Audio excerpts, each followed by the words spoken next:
বাড়ি থেকে। মা নোংরা মেয়ে আমার বাড়িতে সে ঘর দেবে। আম্মা খবরদার ওই নামে তুই আমাকে ডাকবি না, আমি বলে দিচ্ছি।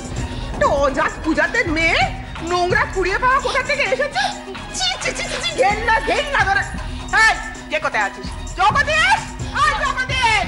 মা এই দূর করো, দূর করে বাড়ি থেকে এই মুহূর্তে আমি বলছি। মা কোথাও একটা ভুল হচ্ছে, আমি আপনাকে সব বুঝিয়ে বলছি। মা একটু শুনুন আমার কথাটা। একটা কথা বলবি না তুই, একটা কথা বলবি না, তোর সব নিচে কথা আমার কানে গেছে, একদম কথা বলবি না। এই মেয়ে রাস্তার মেয়ে, কুড়িয়ে পাওয়া মেয়ে, ওর বাপ মায়ের কোনো ঠিক নেই, আমি বলে দিচ্ছি। আমার সমস্ত সংসারটাকে অপবিত্র করে দিল। আমার এত বড় করে মা গো, তোমাকে স্পর্শ করে দিলে নোংরা মেয়েটা আমার বাড়িতে আমি হতে দেবো না। তুমি চিৎকার চেঁচামেচি কেন করছো? কি হয়েছে নাকি? জগদীশ, তুই আমার পেটের ছেলে হয়ে তুই এত বড় বেইমানি করলি আমার সাথে? তুই এই মেয়েকে কোথা থেকে এনেছিস বল? কোথা থেকে কুড়িয়ে পেয়েছিস এই মেয়েটাকে? মা আপনি এসব কি বলছেন বলুন তো? কি বলছি বাছা? তুমি কি দেখো এই মেয়েকে ঘরে তুলেছিলে বলো দেখিনি? কি হয়েছেটা কি? কি মেয়েটা মাটিতে পড়ে গেল? খবরদার ওকে ছবে না তুমি, আমি বলে দিচ্ছি। একটা অজাত পূজাতের মেয়ে আমার সমস্ত সংসারটাকে অপবিত্র করে দিল। আমার ঠাকুর ঘর, আমার রান্না ঘর, আমার হেসেল সবকিছু চেঞ্জ করে দিল। শোনো, তুমি আমার কথাটা শোনো। আমার মনে হয় তোমার কোথাও ভুল হচ্ছে।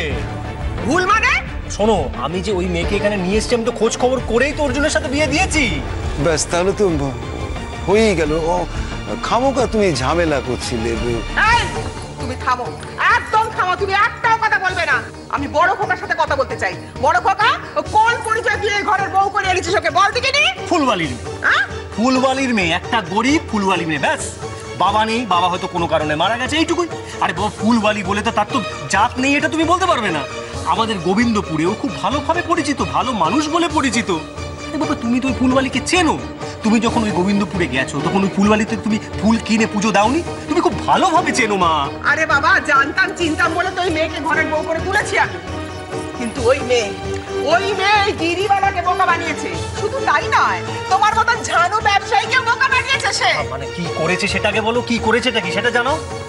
মা আপনি বলুন, ওই মেয়ের সমস্ত বজ্জাতি আপনি বলুন, আমরা সবাই শুনবো। হ্যাঁ বলো। ও ফুলবালির মেয়ে নয়,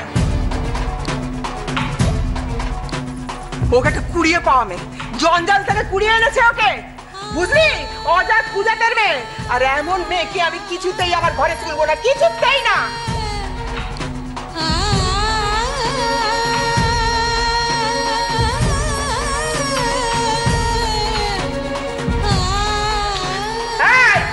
কোথায় যাচ্ছিস?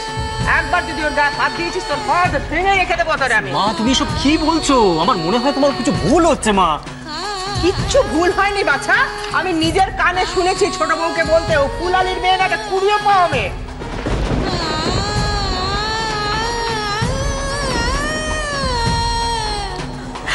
দেখেছো, শুনলে তো তোমরা সবাই? হ্যাঁ, এই মেয়েকে আমার প্রথম দিন থেকেই অপছন্দ ছিল।